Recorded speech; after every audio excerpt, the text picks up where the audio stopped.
So, yesterday there was no video because Sunday night I didn't sleep. Today, I don't really give a shit about politics today. I was informed this morning that one of my friends has passed away. So instead of talking about horse shit, I would kind of like to eulogize him a little bit, tell a couple of stories, give him the immortality I can here on YouTube.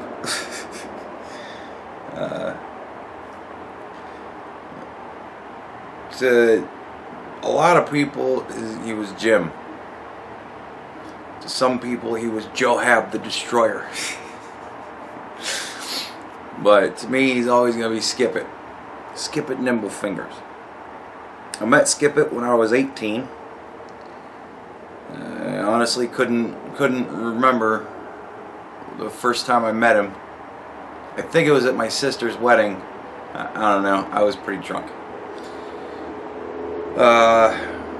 But the first time me and Skip It kind of teamed up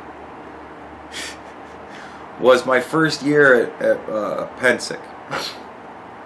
For whatever reason, my sister decided that Skip It would be a good person to put me with to show me the ropes. Now, a brief word about Skip It. Skip It was half insane and half crazy, but he was 100% fucking good dude, right? I love that man. And I, being half crazy, half insane, put us together to kind of, I don't know what the idea was. I don't know what the idea was. I think what it was that Skip It was such that he would try really hard to be very, very responsible when he was taking care of me. But Skip It, So this is also decades ago, by the way. He grew up a lot later on, but back when he was in his 20s and still pretty wild. Yeah. So my sister said, just stick with Johab. He'll teach you how to do Pensick. And I was like, all right. So we all show up for land grab night, which is the night before the event actually starts. We all park out in the field, just kind of hang out. Everybody hangs out and talks and stuff like that. And we drink. And we decided that we were going to go and wander around the grounds, find our camp, go find other people's camps and stuff like that. My nose is running. And so I'm sticking with Skip It, and he's telling me all about Pensick, telling me Pensick stories and stuff like that. We're just hanging out, and we're passing back and forth this bottle of I think it was Fireball, but it was before Fireball was actually Fireball. So what it was Everclear that had a bunch of crushed up cinnamon hearts, the cinnamon hearts you get for Valentine's Day. Had a bunch of those crushed up and just kind of thrown in it to just let the alcohol soak up that nice cinnamony taste. So we're passing that back and forth, and I passed Skip It the bottle. It didn't have the cap on it because I still had the cap in my hand. He goes, "Where's the cap?" And I'm like, "It's right here." And he goes, "Okay, good. So don't lose that. Because if you lose the cap, we have to finish the bottle." And I said, "Really?" And he said, "Yeah, you can't just have a bottle with no cap. Just hanging out in camp, just get bugs in it, just get turned nasty." And I said, "It's this cap right here." And he's like, "Yeah."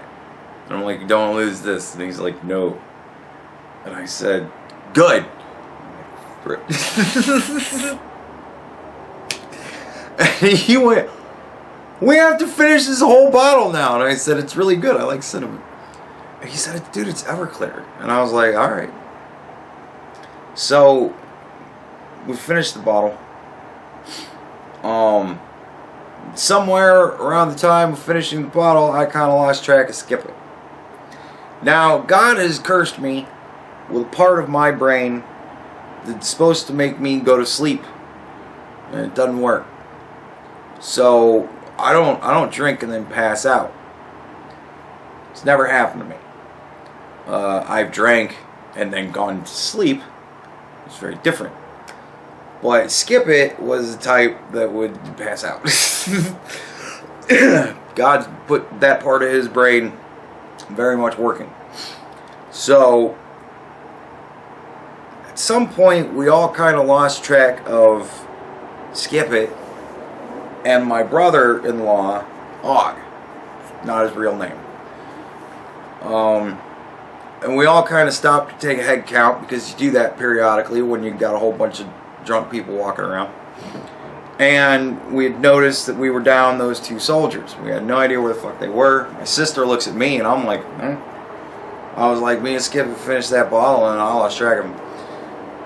And obviously that was about the point, when my sister said you hang out with Skip It, that was about the point everything just went off the rails for me and Skip It both.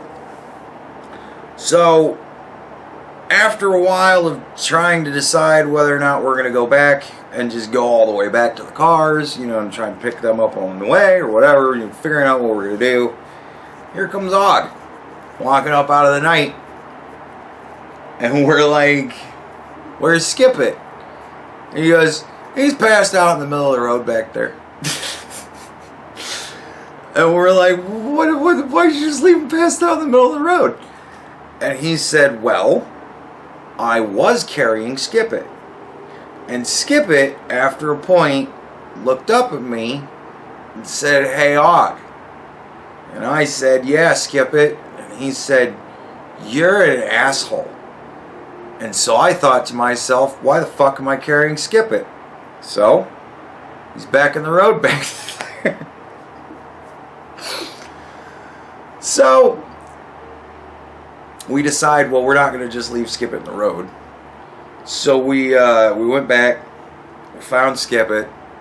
I, of course, am like, "Skip It." I get down on the ground next to him, and I'm like, "Skip It, you're supposed to be watching me." And he said, and I said, "Skip It, you're supposed to be the responsible one, you're the adult." And he said, and I said, "Skip It, you gotta wake up." And I grabbed his hair by his top knot, and I held his head up, and I said, "Skip It, you gotta wake up." And my sister saw what I was doing and said, "Let him go." So of course, clunk. So then it was get Andy the fuck away from him. And I mean, it's, when you got a whole team of drunk people walking around Pensick and there's no lights anywhere because nobody set up any of their camps or anything, man, it's hurting fucking ants with a spoon.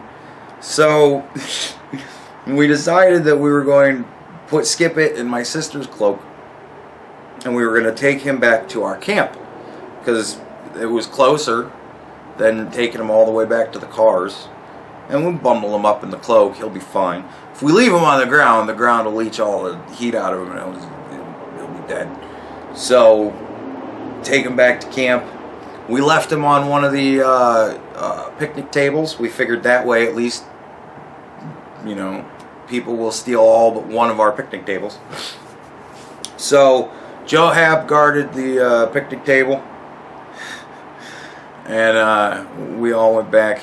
And I wound up getting pretty bad alcohol poisoning the next day. And Skip It, even though he was pretty hungover himself, he was one of the people that looked after me. And I'll never forget that. He was like that. He big heart. He came off terribly irresponsible and just a goofball, but he got his shit together. and he always just had that way about him. I don't know. He was just a good guy.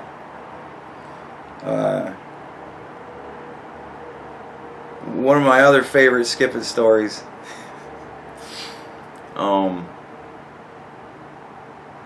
He met these two girls at war one year, and Skip had a reputation for having more sex with multiple partners than he did straight wise. I think a lot of that was over exaggerated. Nevertheless, he met two very nice girls one year at war. And the next day, those girls like showed up at camp around, day. It was day and night. So during the day, those girls show up and they're looking for Skip. And Skip went and talked to him and went and hung out with him for a while and came back and he's like, oh my God, those girls. And we're like, they fall in love. And he's like, yeah. And we started, laughing, Skip and his women problems, He beat him off with a stick he had to. And, so these girls kept coming back to camp looking for Skip. And Skip was like, get desperate. He wanted to, he didn't want to wind up in a relationship through all of this. It was a war thing. And so Skip decided that a great plan would be to get himself out of camp for a day. So he sold himself into slavery as a work slave to this other camp. So he was at their camp all day long, and these girls kept coming by looking for Skip and he said, we don't know where he is, he's gone. We think I don't know, he went out last night, never came back, right? So, finally it gets to the point where a couple of hours actually goes by and those chicks don't come by camp. And we're like, alright, think we're good. Tell Skip that the coast is clear. So of course they send me to go down, tell Skip that the coast is clear. So I go down and I see Skip slaving hard over in the kitchen, making them all dinner. And I'm like, Joab, you can come back home now. I think those girls aren't coming back. They haven't been back for hours. And he's like, well, I gotta finish making dinner first. So he finished making dinner. I went back to camp. Well, I went actually and hung out with the people in that camp for a while, and then I went to another camp and hung out with them for a while. So it was pretty well dark by the time I got back. I get back to camp. It's dark. Everybody's hanging out by the campfire. I walk up to the campfire, I go sit in my chair, and I look over, and there those two girls are, sitting around the campfire with everybody, just chatting along, and I'm like, and I'm looking around at everybody, like, what in the fuck are they doing here? I'm like, you just sent me down to tell Skip the coast is clear. He's on his way back home. I'm just like, so I'm looking at everybody and everybody's looking at me like. So about an hour later, I see Joab trudging up the hill. And I'm just like trying so hard not to fucking lose my shit.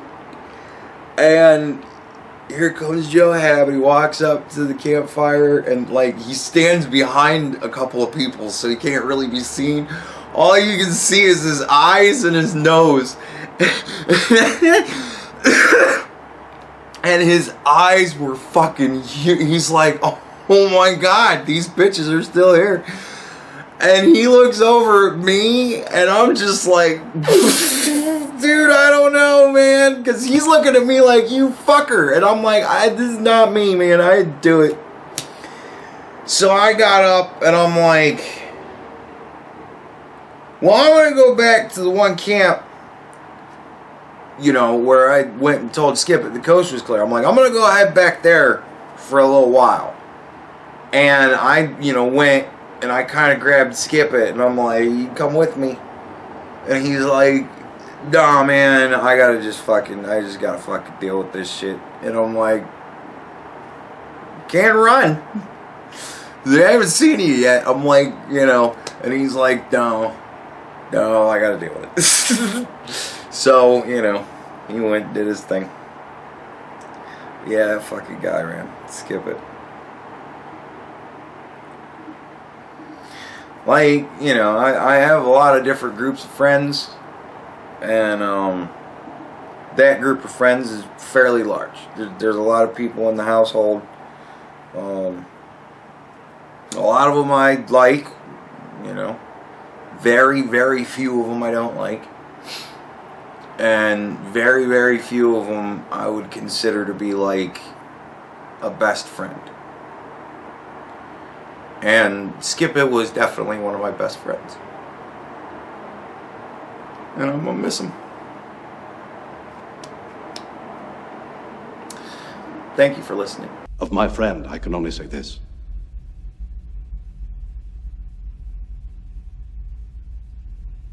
Of all the souls I have encountered in my travels, his was the most